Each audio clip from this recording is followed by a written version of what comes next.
Une série sur la mort. Sauf que c'est elle qui m'a fait me sentir vivant. Si t'en as marre des séries avec des explosions toutes les 5 minutes, tu veux un truc plus profond qu'un café noir un lendemain de cuite, et ben bienvenue dans 6 Feet Under, la série qui commence à chaque épisode par une mort et qui te rappelle qu'en fait la vie, c'est déjà un miracle. Aujourd'hui, j'ai regardé pour toi 6 Feet Under et franchement, j'étais pas prêt à chialer en voyant un mec glisser sur une savonnette. La famille Fisher tient une entreprise de pompes funèbres à Los Angeles. Quand le père meurt, première scène, première claque, les deux frères, Nate, un glandeur sympathique, et David, un croque-mort coincé, doivent reprendre l'affaire. Avec eux, Ruth, la mère, en détresse un peu passive-agressive, et Claire, la sœur ado cynique, et une foule de personnages aussi vivants que ceux qu'ils mettent en bière. Chaque épisode commence par un décès. Mais le vrai sujet, c'est pas la mort, c'est la vie entre les morts. Alan Ball, je ne sais pas si American Beauty te parle, filme la vie comme un rêve lucide qui vire au cauchemar émotionnel. Flash surréaliste, dialogue avec les morts, vision intérieure, ironie permanente, même au bord de la tombe. Le tout porté par une réalisation vraiment élégante, posée, presque clinique, et pourtant jamais froide. Parce qu'ici, la mort, c'est pas un gimmick, c'est une métaphore. Alors si on parle un petit peu de technique, juste le générique déjà, c'est une leçon de style. La musique signée Thomas Newman est une espèce de valse douce amère qui reste dans la tête. Des plans macro de fleurs, de cadavres, c'est poétique, glauque et sublime. Côté montage, on est dans une alternance entre des dialogues très terre à terre et des hallucinations totales. Des épisodes rythmés par des cut-to brutaux ou des intros douces et absurdes.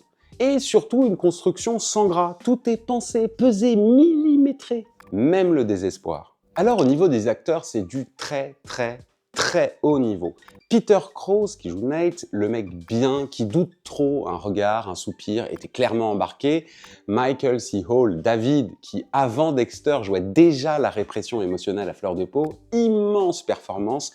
Frances Conroy qui joue Ruth, qui est tragique, drôle, imprévisible. Lauren Ambrose, Claire, l'ado paumée, artiste en devenir, rageuse, géniale. Et enfin Freddie Rodriguez, Jeremy Sisto, James Cromwell, tous mémorables, une troupe, une vraie. Alors faut que je refasse juste, on refait une dernière fois. Heureusement qu'on le refait une dernière fois parce qu'on voit ton café. En plus, on voit mon calbut, je m'approche un tout petit peu, voilà. Vas-y, balance. Frances Conroy, Ruth, Lauren Ambrose qui joue Claire, et Freddie Rodriguez, Jeremy Sisto, James Cromwell sont tous mémorables. Une troupe, une vraie. Alors, on peut dire quand même que la mort, c'est du sérieux. Et de la télé aussi. On pense bien évidemment aux références comme American Beauty pour la tension entre banalité et éclat d'émotion, Les Sopranos pour les familles dysfonctionnelles et l'écriture un peu brute, Rectify ou The Leftovers pour la lenteur qui broie le cœur, et même Fleabag pour les ruptures de ton et la proximité émotionnelle. Mais 6 Feet Under, c'est unique parce que c'est la seule série où chaque épisode te rappelle que tu vas mourir et que ça te fait bizarrement du bien. You can't take a picture of this, it's already gone. Can't take a picture of this, it's already gone. You think you're the only one who feels empty? Everything is transient, everything is changing. C'est pas vraiment une série à punchline, mais chaque phrase tape à l'âme. Pas un épisode sans une scène qui t'étrangle sans prévenir. Tu ris, tu pleures, tu respires.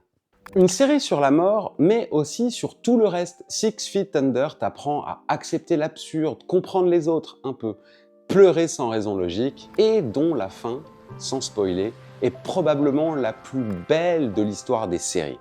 Si t'as vu et que tu as aimé 6 Feet Under, fonce voir The Leftovers, métaphysique et viscéral, Rectify, douloureusement beau, BoJack Horseman en version animée et dépressive, Euphoria pour la rage intérieure, et The Bear parce que même si on cuisine, on pleure aussi.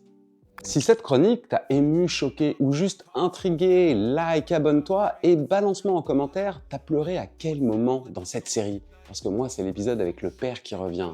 Tu sais lequel? On se retrouve très vite dans J'ai regardé pour toi, la chaîne qui t'accompagne jusqu'à la dernière image, mais toujours avec humour. We dissect it profound.